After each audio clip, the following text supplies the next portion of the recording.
c'est une manécanterie, c'est-à-dire c'est un mot qui dit que ce sont des gens qui chantent le matin.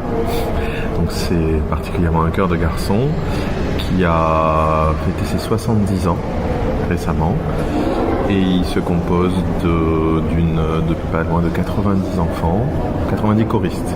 Parmi eux il y a des hommes qui étaient anciennement enfants et il y a après la mue qui deviennent des chanteurs ténors et basses et autrement le reste ce sont des enfants alto et soprano. Quelques minutes de concert, c'est très factuel, on leur dit où se placer, comment rentrer sur scène, l'ordre dans lequel vont être les chants, parce qu'ils ne chantent pas forcément tous les chants. Ce soir c'est particulier en plus, parce que nous avons avec nous une chanteuse et une musicienne gambiste et violoniste. Donc là ils vont avoir, ils ne seront pas uniquement le centre du spectacle, donc ça aussi il faut qu'ils le gèrent. Donc voilà, pour le reste, les conseils musicaux ont été donnés dans les répétitions qui précèdent en fait. Je l'aborde pas vraiment d'une manière différente qu'un chœur normal en fait. Moi, pour t'avouer, c'est la première fois que je chante avec un chœur, alors je l'aborde avec un cœur et des oreilles et un regard complètement neuf. Et je trouve ça magnifique et d'une pureté exceptionnelle. Tout d'un coup, ces chœurs d'enfants là, mis en face de soi, moi j'en ai beaucoup écouté sur CD, mais là que ce soit partagé et que ce soit toi-même qui accompagne, ça fait vraiment un effet. Je peux pas faire autrement que de sourire, vraiment un sourire béat quoi.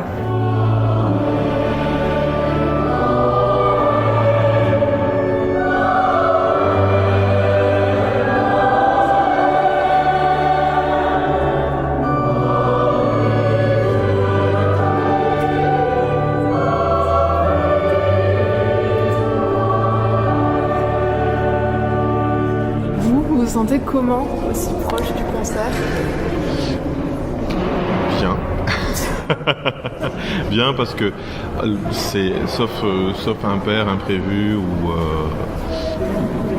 souci de santé d'un petit qui s'évanouit ou des choses comme ça, les concerts sont de bons moments parce qu'ils sont de bons moments de partage avec le public, il y a les parents des enfants et puis on sait de quoi ils sont capables, on a les concerts précédents en tête.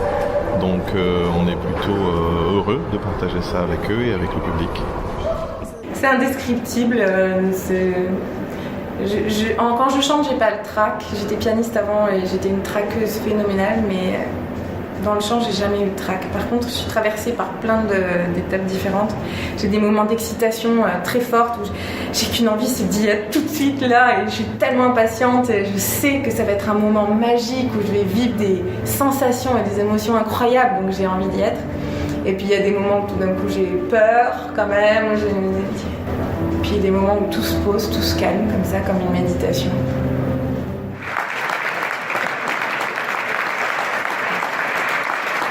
Grâce aux petits chanteurs de Bordeaux, le public a voyagé de la Russie à l'Afrique du Sud en passant par l'Espagne.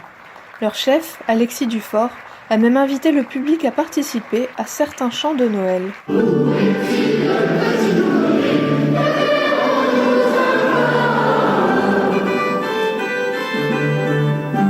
Un petit mot sur le concert qui vient de se passer, vous sentez comment ?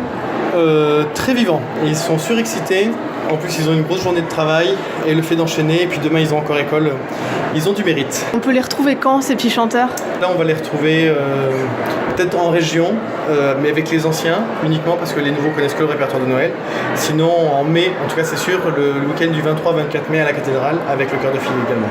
Je souhaite d'excellentes fêtes de fin d'année à tous les auditeurs de Radio CHU de la part des petits chanteurs de Bordeaux.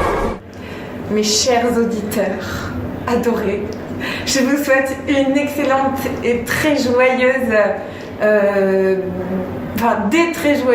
très joyeuses fêtes, des très bonnes soirées avec le plus de joie possible que vous puissiez trouver là où vous êtes et avec les gens avec qui vous êtes.